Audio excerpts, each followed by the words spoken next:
lot of that, the startups and the vendors have been saying for a long time, we can do this. And we were saying, that's nice, but it's not really doable from an overall perspective. That's changed now. It's very much doable. And if you're not delivering a high quality video experience with clinical connectivity, so with the ability to monitor things, you're falling behind. That's incredibly different than it was a year ago.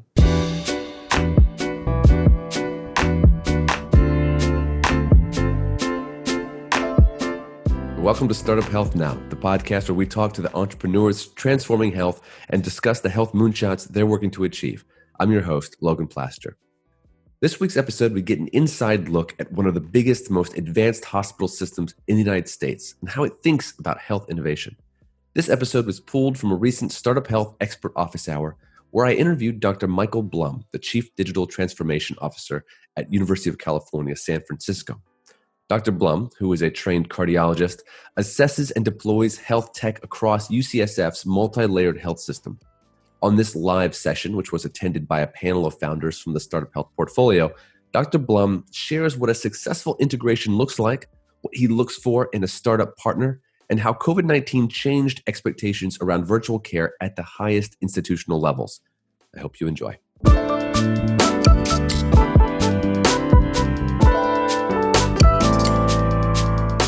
Dr. Blum, really happy to have you with us for our conversation today. My pleasure. Thanks for having me. So why don't we start by having you help us understand your institution, UCSF, its size, its reach in the community. I feel like that'll be a good some groundwork to understanding the scope of your work and kind of how health innovation plays into it. Sure. So UCSF is a large, complex academic medical center, probably not as well known on the East Coast, in the middle of the country, but on the West Coast, certainly very well recognized, one of the top academic health centers in the country. From a research perspective, it's always one of the top, if not the top, NIH research grant funded organization. Large schools of medicine, dentistry, pharmacy, and nursing and graduate school. It's one of the 5, now 6 campuses of the University of California that are healthcare campuses. Unique thing about the UCSF campus is it's a health sciences only campus. So we don't have any undergraduates and have limited graduate programs that are only health science graduate programs, which is great because it allows us to just focus on healthcare, solely our 100% focus there. Yet it means we don't have some of the resources of a typical university in terms of engineering resources, computer science resources, which are relevant to this discussion.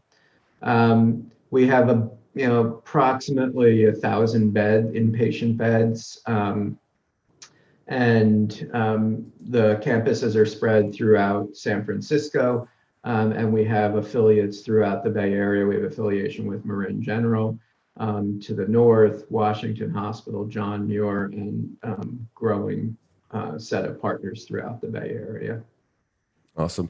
And what are your responsibilities there as Chief Digital Transformation Officer?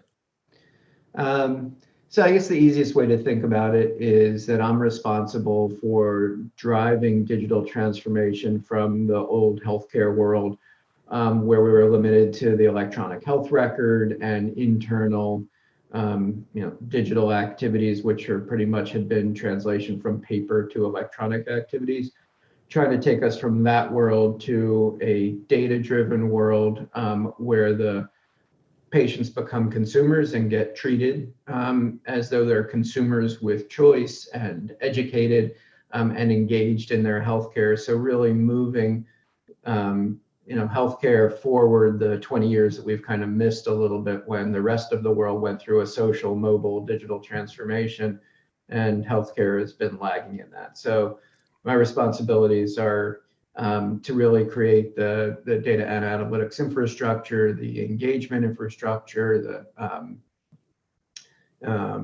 taking the systems of record through systems of engagement into systems of experience that really allow people to interact with healthcare when they want to, how they want to, in a much more patient and consumer focused way. Gotcha. Now you also take the lead with the Center for Digital Health Innovation, which I've heard you describe elsewhere as a startup within a large health system.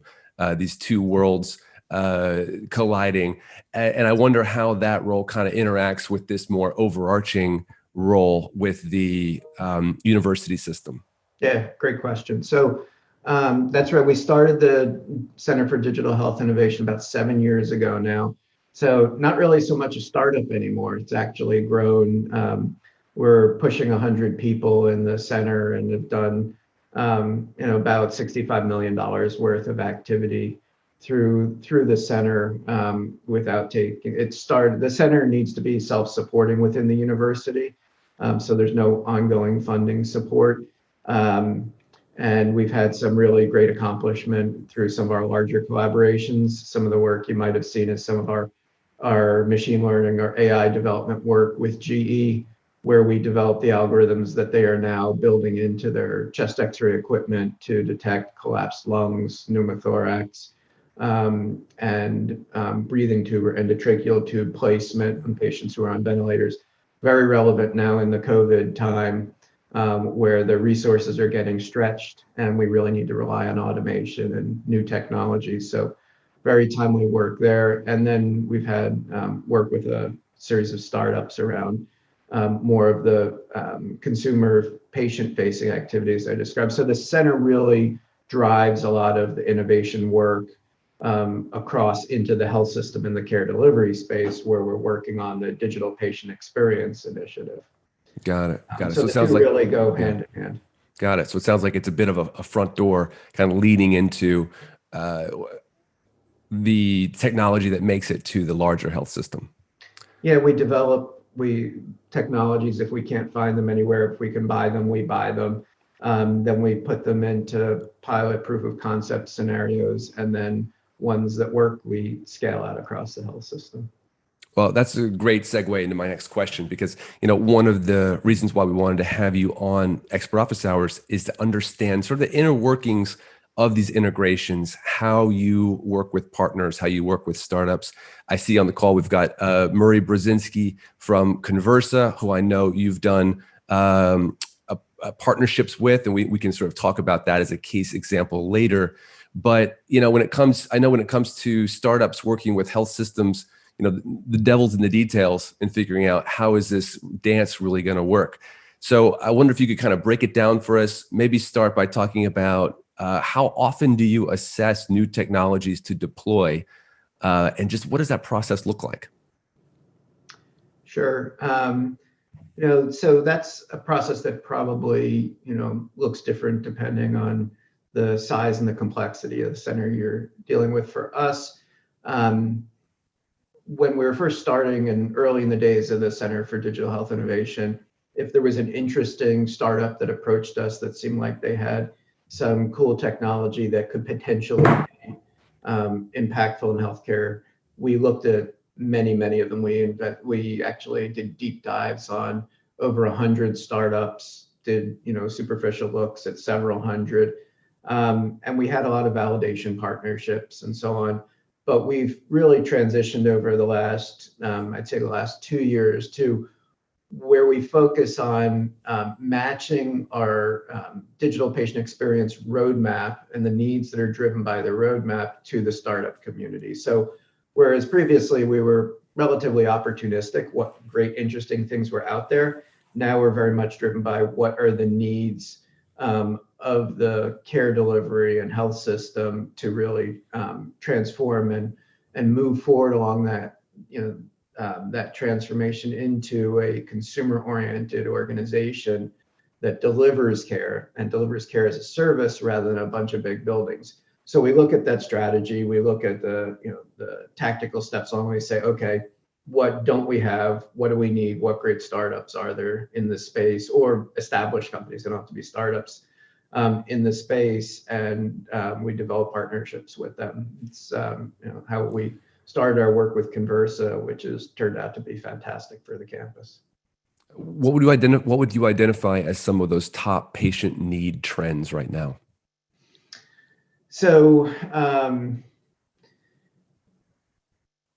I started with there are the systems of record that an organization has, and those are fairly established, well-defined EHR, things like that, and warehouse and so on. But then once you get the next level up into the systems of engagement, I think that that space gets tremendously interesting, and is usually a space that's lacking in healthcare organizations. So you think of the patient experience and the opportunities that CRM, customer relationship management, has presented to the rest of the world and changed the way we interact. That space is just being really is very early in healthcare. And that's the space where I think there's a huge amount of opportunity, really engaging with patients and knowing your patients throughout their longitudinal experience. So that's one of the really big spaces, is really having that middle layer of engagement. The place that everyone usually starts is the systems of experience and really looks at the apps, and everyone wanted to just bring an app into healthcare and figured that was really going to change things. And we've kind of gone through a process of realizing that while there are a bunch of really great apps out there, the key to success here is really bringing the apps into the organization, integrating them in with the systems of record and systems of engagement, so that you can really build an end-to-end longitudinal and acute episodic experience for the patients. Got it. So assuming that a technology is addressing one of these core needs that you've identified, what are some of the other attributes that you start looking for in a potential partner company? Yeah. So it depends a little bit on where which area we're looking at, because in some spaces, think if you're looking at a very data intensive space, if you're looking at remote monitoring or something like that, you're going to be, one of the criteria you're really going to evaluate against is the engineering chops of the company, where they've had success before integrating, who have they already done integrations with, how well do they speak fire, and things like that, that you really want to know they're up to speed and have deep engineering roots that are going to be able to really get over the humps of engineering challenges. Then what EHR integrations have they really done? So that the EHR integration piece really spans all of these activities, because you've got to be able to get back to the EHR for sure. And lots of great companies can talk integration. It's how many have you actually done, and who can you call and say, yeah, these guys were fantastic and got our EHR integration done in a reasonable amount of time. And that's a challenging space for sure. We get approached by a fair number of younger companies that want us to carry the water for them, or at least either get them in the app orchard or do their first integration, so that they can get some traction. And we totally get that and are sympathetic to it. And if it's a smaller focused effort, sometimes we'll do those. But at this point in the maturation cycle and where we are, we'll usually look for people who understand how to do the integrations and have already done them. Got it. So we've talked about sort of meeting the correct needs, having the engineering chops. When it comes to assessing them, is it primarily that technical hurdle, or is there also a mindset component in terms of the kinds of people you're looking to partner with, assuming that they've met the engineering threshold? Yeah, so that's a great question also. Yeah, absolutely. Early in this adventure, we heard a lot from companies who were here to disrupt healthcare. They were here to tell you everything you were doing wrong and everything that could be done like it was done in the consumer world, and had a modest or no real experience in the healthcare space, other than knowing that the consumer experience in the healthcare space was pretty poor. And their perspective was, if you would just act like the consumer space, everything would come along nicely and you'd be great. And that, there's lots and lots of experience of that not really working out well. So what we look for is a maturity of thought and a maturity of vision in the startups, that they realize that we've got to bring contemporary technologies into our to our providers, to our patients, to our administrators, that give everyone the experience they get in their everyday lives, yet they still need to respect the complexity of the process and the human elements of the process and a lot of the technical debt and infrastructure that healthcare already has in place. So that's a big ask for very young companies driven by very young innovators, because you need a lot of experience to really appreciate the complexity there and the need to address the multiple challenges at once. And the other piece is the time it takes to do a lot of that work. It's not, okay, we're going to work with you for 2 months and do your integrations, then we're going to leverage it to go get 25 additional customers. If this is an earlier integration or it's a validation opportunity, there's a lot of work that takes a while to get done before you can really start moving on. As things get more mature, scaling happens much more quickly, but there's got to be a sense of significant amount of patience involved in the earlier experiences. Did your thinking about that, how you vet startups and partnerships, did it change due to COVID-19 throughout 2020? I'm not sure that the way we vet the companies changed as much as our belief that what the companies were offering was more doable. So the dramatic change to video nationally instead of just video in your local geography, the technologies have been there for a long time, but the regulatory framework and the payment structures just didn't support that kind of activity. Now you can do video at scale, which enables a lot more activity around remote monitoring going along with video. So there is more, I'd say, belief that it can work. There's a lot more evidence that the patients, we always said, the patients, they're going to love this. They're going to love not having to get to us and to park and to deal with all that headache going through traffic. But it was just kind of a belief. Now, when we went to the point where we were doing 75% of our visits were at video, actually, I think we almost at 90% during the worst of it. But, now we're probably down to 50, 60%. It's clear that it works. And it's also clear that we need more technology associated with it to really deliver high quality care to our patients. So a lot of that, the startups and the vendors have been saying for a long time, we can do this. And we were saying, that's nice, but it's not really doable from an overall perspective. That's changed now. It's very much doable. And if you're not delivering a high quality video experience with clinical connectivity, so with the ability to monitor things, you're falling behind. That's incredibly different than it was a year ago. Yeah, and changing so rapidly. So we've been talking about integrations a bit more in the abstract, kind of how you think through it theoretically. We're lucky to have Marie Brzezinski from Conversa on the call. And so this could be a nice time to segue into kind of a case study. You've worked with Conversa, you've brought things to the public during COVID-19 over the last 11 months. So maybe you could talk through, and Murray, I invite you to come off mute as well, if the timing's right, to kind of talk us through that process and kind of what made that successful, were there challenges, et cetera. Sure.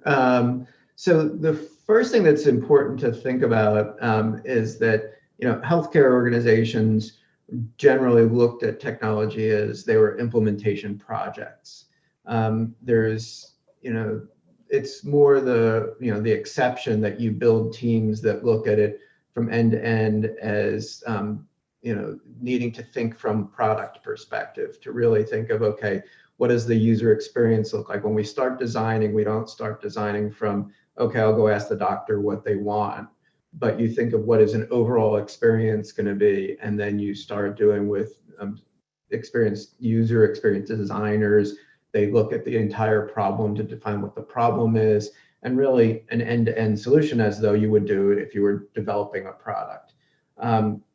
We started moving in that direction, probably a year before the pandemic really came on. And so we started talking to Murray, and it was really around how are we going to build a capability to increase our our virtual care capabilities, our patient engagement capabilities, and how are we going to really be getting into the remote patient, and virtual interactions. So we had started that conversation and we're making some traction when the pandemic really hit. And it was the fact that we had capabilities already in place on our end to think about what would design look like, and that we had the partnership with Conversa to say, we can rapidly deploy a virtual care platform, that right when the pandemic hit and we realized we needed to screen everyone coming into our organization, the two came together beautifully. And together we rapidly deployed screening of 10,000 people a day before they come into the facility, and eventually screening everyone who's going through the facility. But it happened, in a way that was because we had already built the design thinking around it and what the process looked like. And we were fortunate enough to have Conversa, in the fold already to really leverage that and go forward quickly. It was a great experience. It was really fantastic because the organization for the first time really got to see the benefit of starting from that product experience, from building, multifunctional, cross-functional teams rather than just, a group of technologists trying to build something, and played out really well. So, Murray, you can certainly comment on the experience as well. Yeah, no, I think you hit on all the critical elements. I mean, I don't think it would have worked nearly as well if we didn't have the trusted relationship at the start. But as Dr. Blum just said, I mean, it's not very common to have a CDHI at a large academic health center that has design thinking, product expertise, project management expertise, and clinical expertise already there, as Michael said, integrated. So it was interesting. It's probably, I can't think of any other examples to this extent where the solution development team was made up that integrally with the partner. So in this case, UCSF was really driving the boat on COVID, and they were talking with, I don't know if you guys know this, but San Francisco's health department was the first in the country that had this mandate, and it was a pretty hard mandate, right, to have screen everybody coming into health facilities. So when we started working together, this was all hands on deck, 24/7.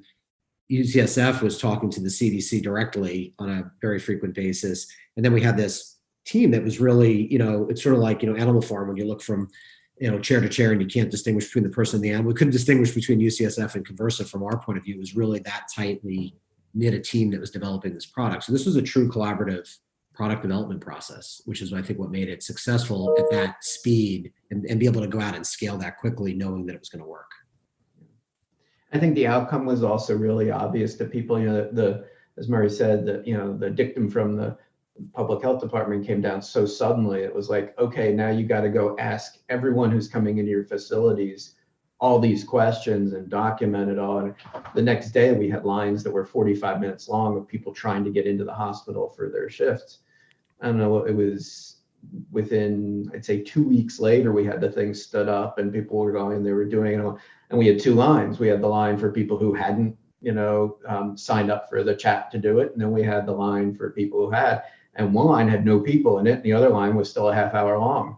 It was really an amazing intervention and a great experience. It's the easy pass phenomenon. Exactly right. It's like you drive to the bridge and you always wonder who all those other people are that are sitting in the line that didn't bother, signing up for Easy Pass. We can use this as sort of an example, and Murray, feel free to jump in over the next couple of questions as it applies to your experience. But you talked to Dr. Blum about you had an existing relationship, and we've got startups on this call, 350 startups in StartUp Health. Curious about how to get in front of someone like yourself. So how do you how do you first come across startups? How do they get on your radar within certain different segmented parts of the market?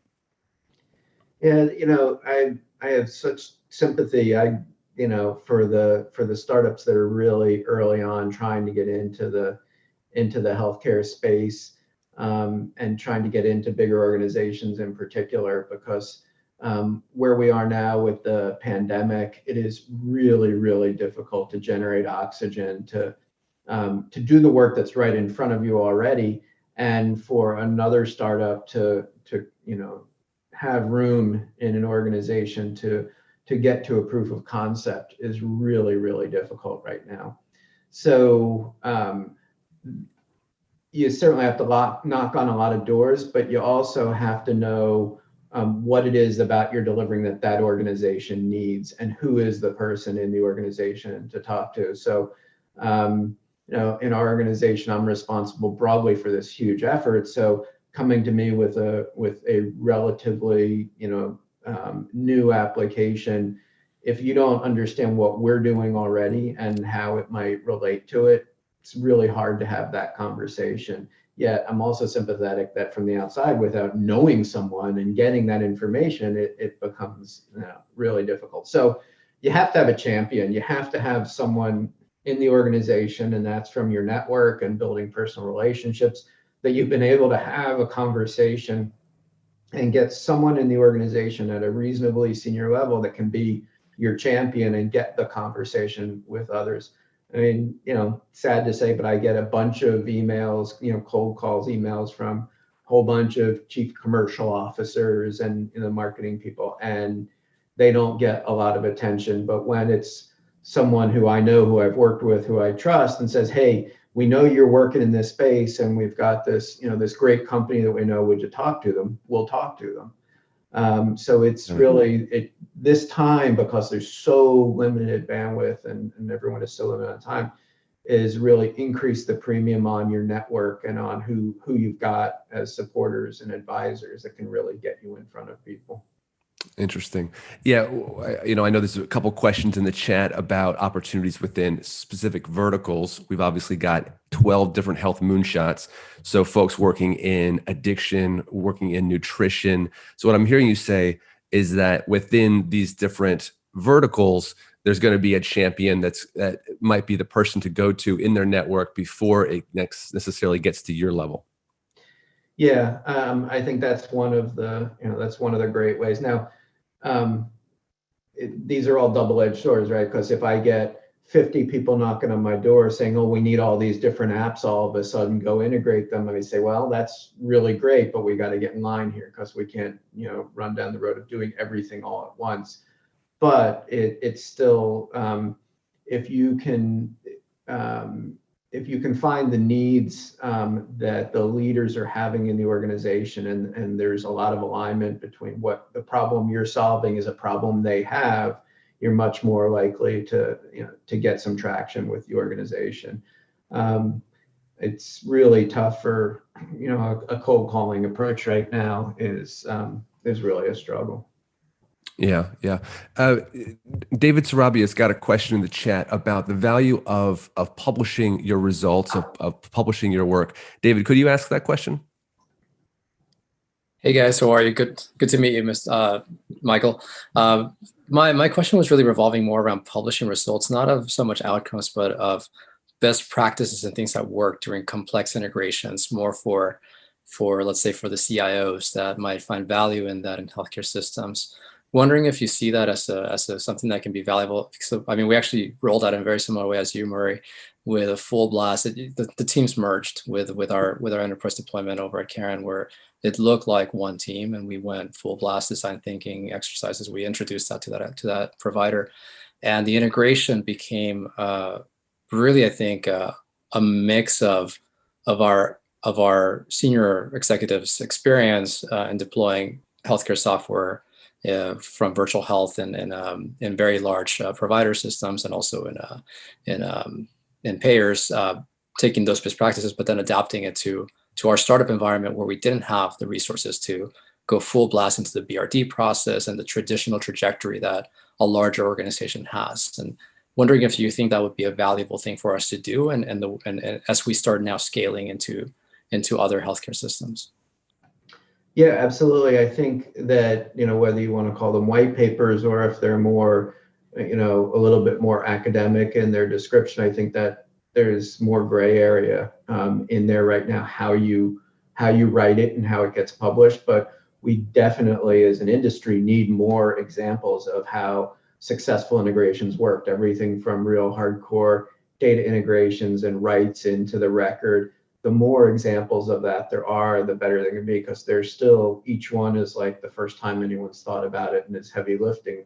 Even though we have the technology that should be able to do it, it's still not, a really smooth road. So yeah, I would encourage folks, as they're working with reliable partners in the healthcare space, whether it's larger community partners, big IDNs, academic partners, as you develop a solid experience, figure out a way to get that into the literature. I mean, it's not only good for the customers, but it's great for you guys.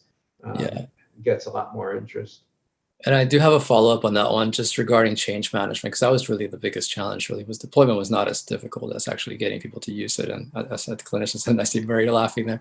And then that end, what were the key learnings from your guys' experience, Murray and Michael, in actual change management and getting adoption to happen?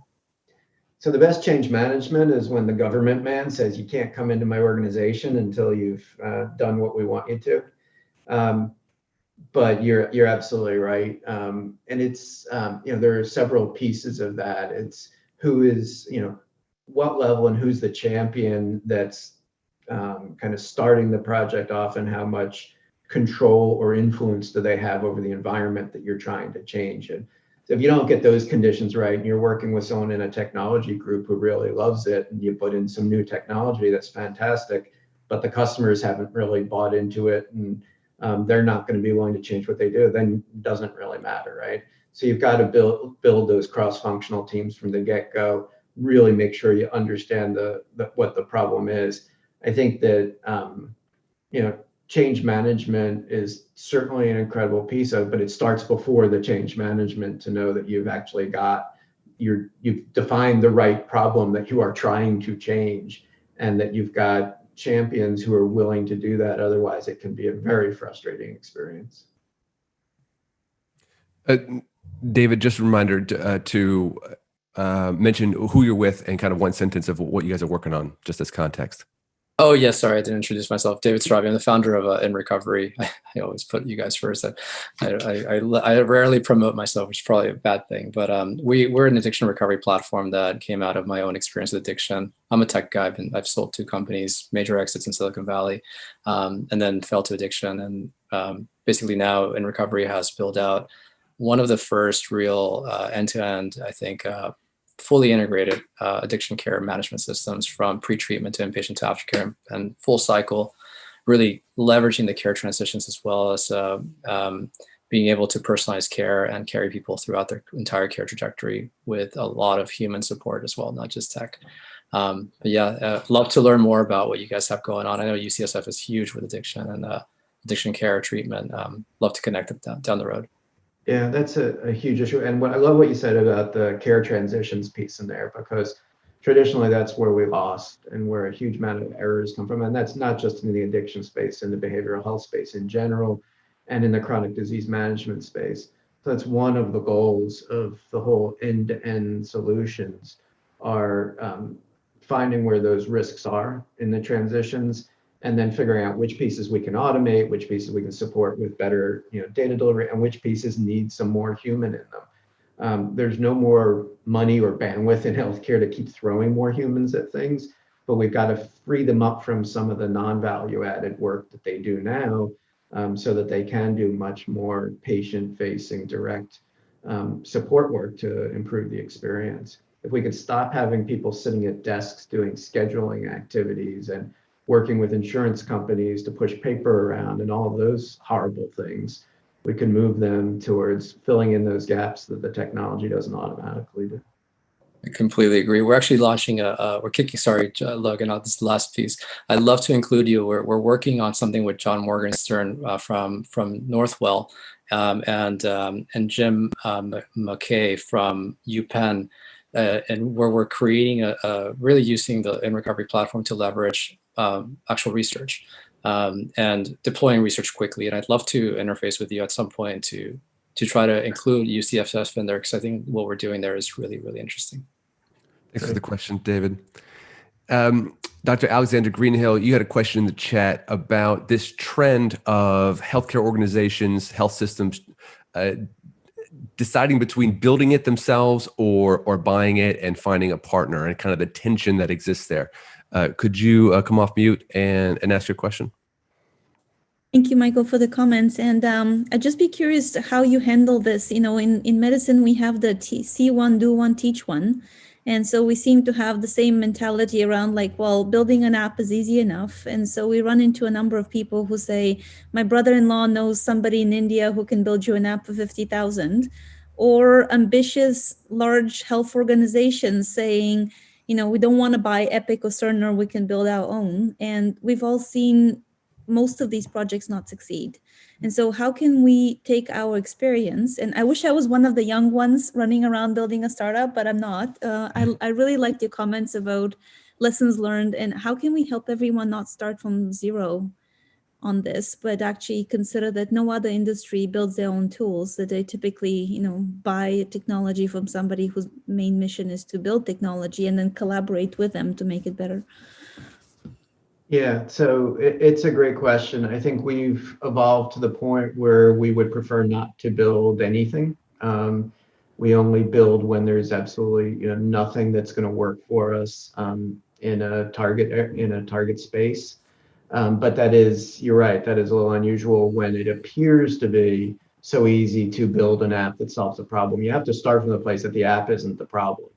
That the delivery mechanism critically important, and it's the pointy edge of the stick from the customer's perspective. So it's got to be really good. But there's so much infrastructure and workflow and change management, as we were just saying, for anything to work, that the organization has to decide they're going to solve all of the problems end to end, not just plop another app on top of something to really make it work. So we have this conversation all the time, because even though that's where we are, we still have lots of really smart faculty members and really smart graduate students, and we've got Berkeley across the bay. So people are inventing all kinds of apps and technologies all the time. What is wrong with you? Why won't you just take our technology or our app or things going to fix the world and just put it in your space and things will get better? That is like 10-year-old thinking where we started from. It's really got to have a strategy. You have to pick what your early targets are. You have to keep working the integration angle and the systems of engagement angle. Without those, the apps, you just get too many of them. Then you have the problem of how do the patients choose which ones they're supposed to use. If a patient's in 3 different clinics and each one's using a different app, they go crazy. So the whole thing in a big complex organization like ours has to be orchestrated really carefully. And that means, your brother's app is probably not you, but, whoever's brother's app or sister's app or, is not really the solution to the problem. Dr. Greenhill, remind us who you're with and 2 sentences about what you're building. So I'm a family and emerge doc. We're building Care Team Technologies, which is a solution that sits horizontally across and tries to solve the problem of transitions, but also the multitude of apps, and sort of imagines a world of bring your own device, and how can you make all of that not chaos, but actually a coordinated and effective function around patients who have 7+ healthcare conditions on average and need all of these to be effectively working in a 24-hour day. Yeah, I agree. I would love to hear that, because that's the same way we look at it, is that it's the transitions, and it's if you look at our version 1 of the patient experience, it was my chart from Epic, right? And then you say, okay, well, this doesn't do everything, and the things it does do doesn't do fantastically, so we need something better. And the evolution there was some places and some of our competitors went out and just reskinned my chart. Still had my chart under the surface, but it was just had a prettier front face on it. And then the next evolution is you've really got to rebuild that piece of infrastructure. Your EHRs, patient-facing client, is certainly part of that, but does not own the whole thing. And then you can start putting apps on top of it. So the patient still has a single experience, and then your systems of engagement know which patients are already registered with which apps and so on. And then you can have you can present to them a single experience that makes sense instead of okay, go find your app and download it from an app store somewhere.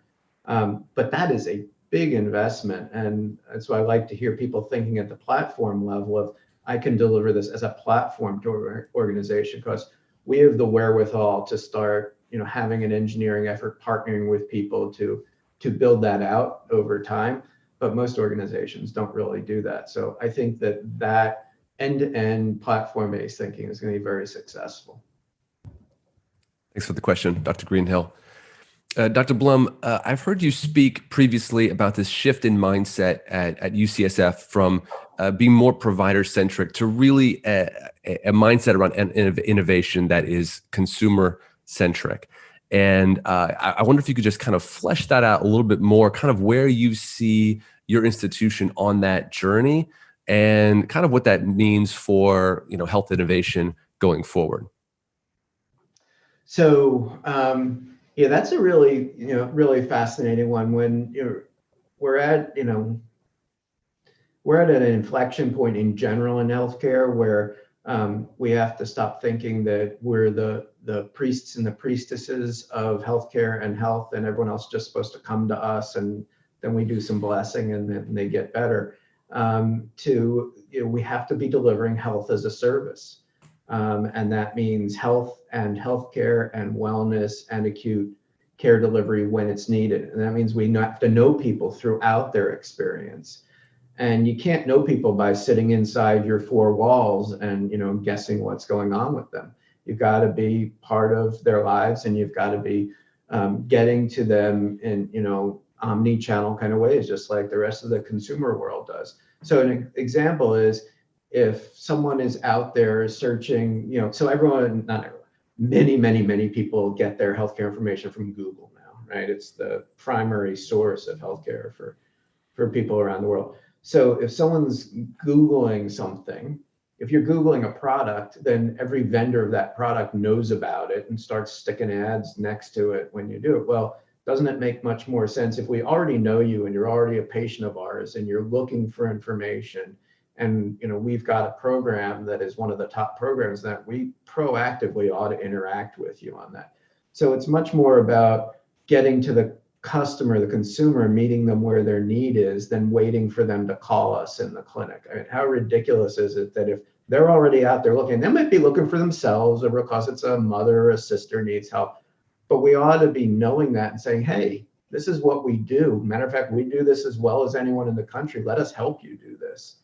Here is the information that we've figured out from clinical trials that we've run, and by the way, there's a new program in this space, and that's the kind of consumer-facing stuff. If you ask each of the clinicians, they're like, "Oh yeah, of course we ought to be there," but their version of that is still frequently, "As soon as the patient calls me, I'll talk to them about it," and that's just very much the old world that we've got to get out of, into a much more progressive way of treating people like customers, or they're going to take their customer choice and they're going to take it somewhere else. As the care gets much more democratized and becomes much more available to you regardless of where you are, so geographically untethered and democratized because of the technology, people are going to have to compete at a different level. Organizations are going to have to compete at a different level, just like the rest of the world has been changed. Just this morning, I was speaking to a cardiologist with one of our companies, Us2 AI, out of Singapore. She was talking about the democratization of cardiology through AI, and really talking about the need for humility among providers to recognize that the knowledge is being shared, which I feel like you're sort of touching on, which really gets at a culture shift among providers, really thinking about who holds the knowledge and how tightly they hold it, and how much that's just shifting. Yeah. So I don't remember if you said in the beginning, but I'm a cardiologist, and so cardiology, just because it's a technology-based undertaking. Oh, wait a second. I need 2 seconds to do something that is very consumer-facing right now before you have a dog barking very loud. Be back in 1 second. Go for it. Hey, Logan, while you're waiting, I'd add something.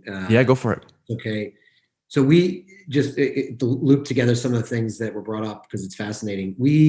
My recommendation is try to identify a couple of key intimate relationships that you want to build rather than sort of shotgun, because it's a great success story with UCSF from Conversa's standpoint, but we started talking to them over 2.5 years ago, and we were very persistent. And you have to know when it's not going to happen too. But I didn't actually meet Dr. Blum until we were signing our agreement. So I tried to get to him, trust me.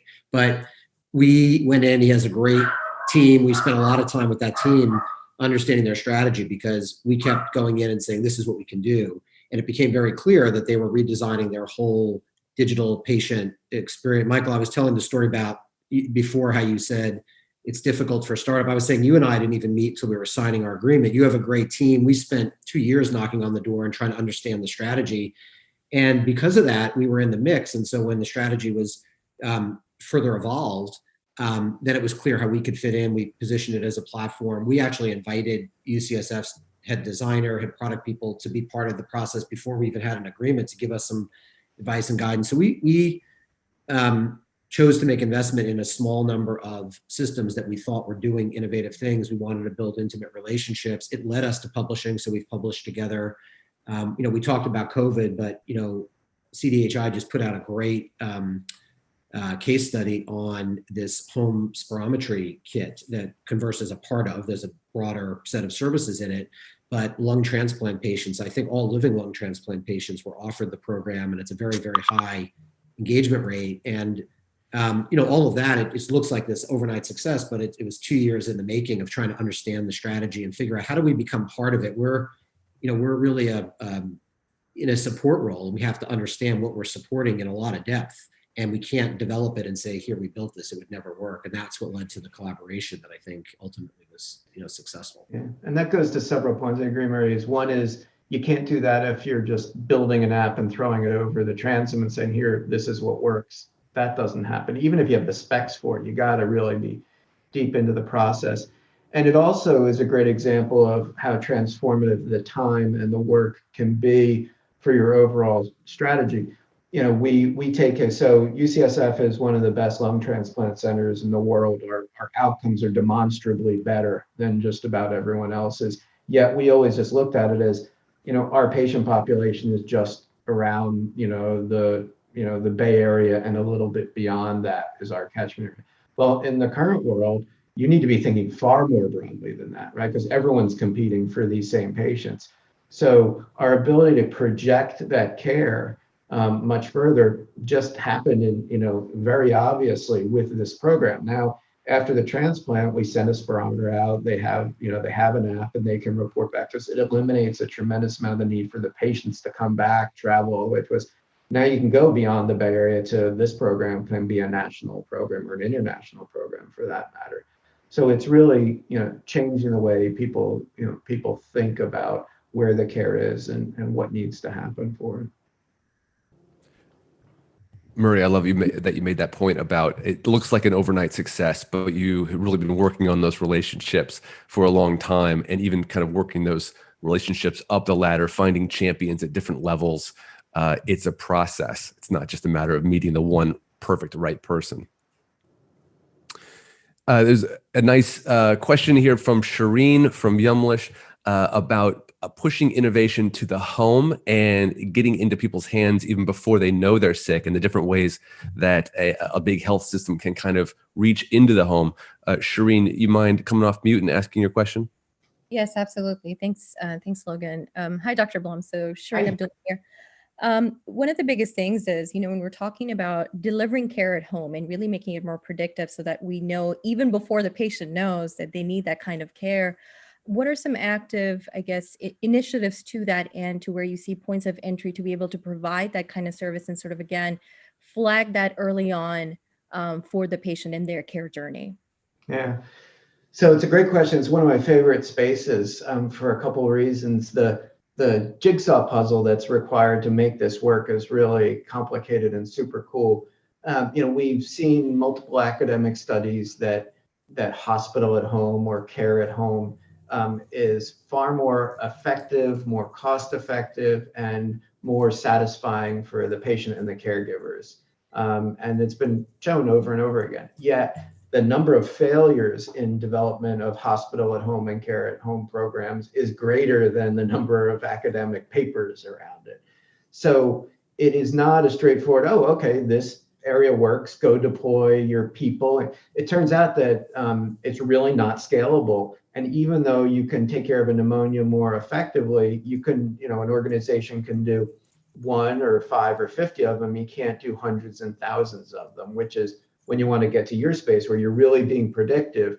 That means you've got to be actively monitoring thousands of patients. And that doesn't happen with people doing it. It happens with AI doing it. And we're still in a space where the AI is fairly young and not completely believed, and a lot of it is not yet validated.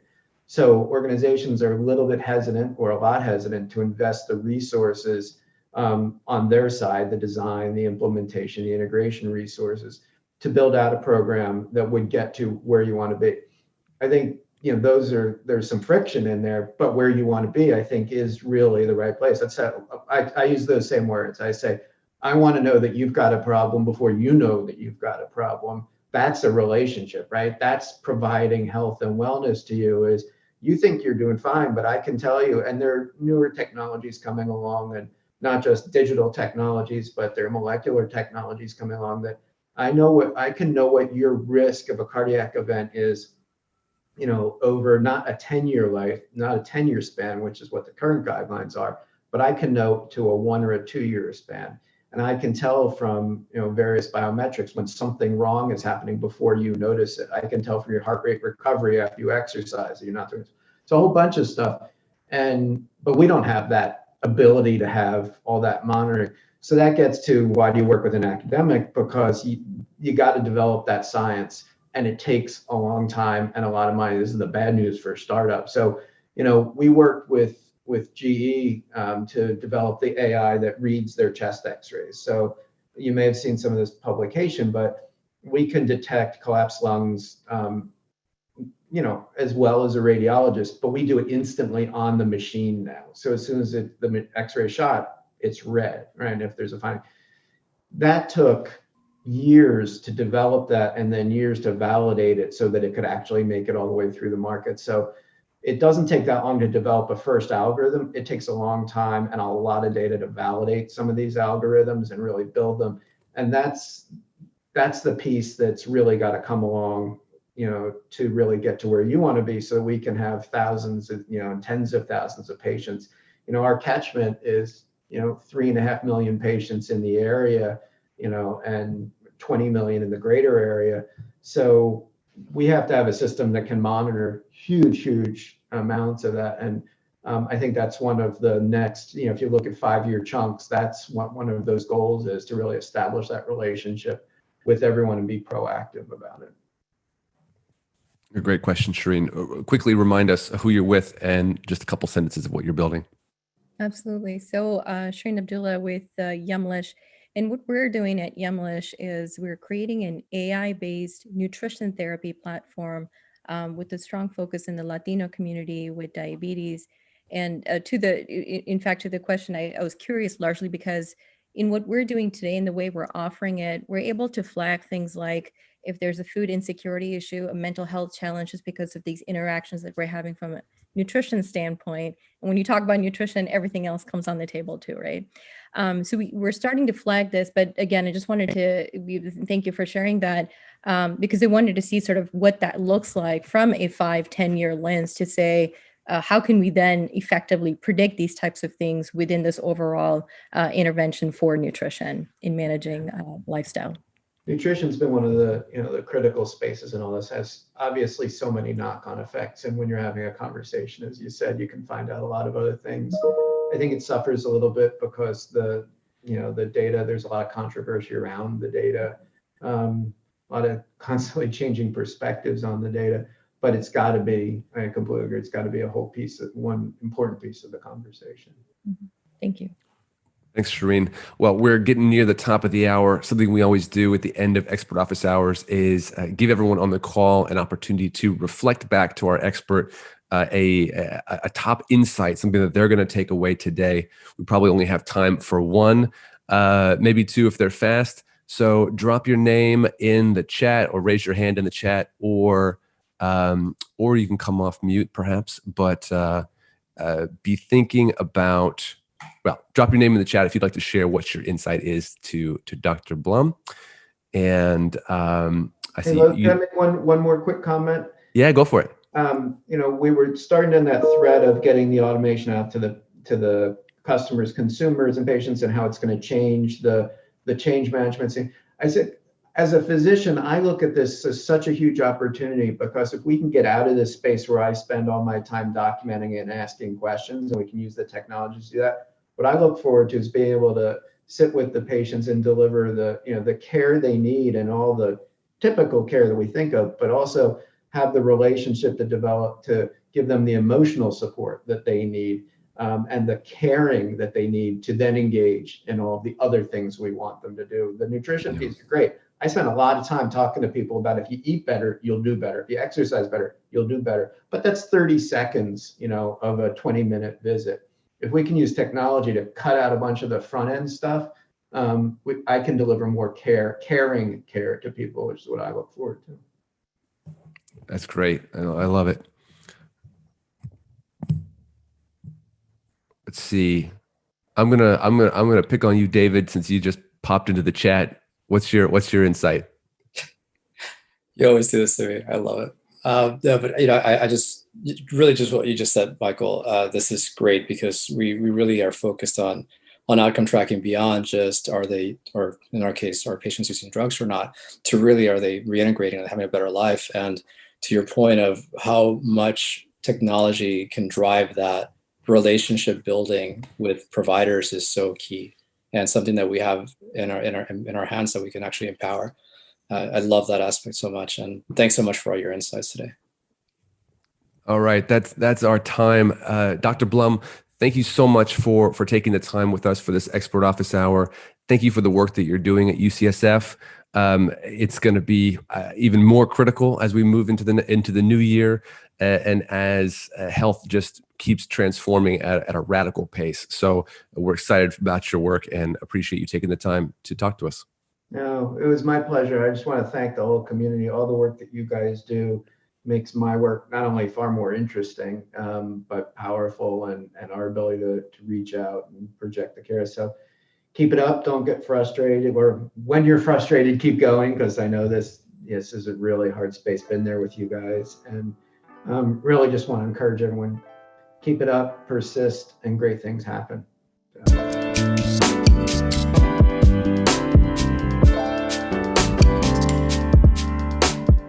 StartUp Health invests in health transformers from around the world who are committed to achieving audacious health moonshots. If you want to learn how you can join this community of entrepreneurs, or if you want to connect with one of our 330 companies, go to startuphealth.com. Thanks for listening to Startup Health Now. We'll be back next week.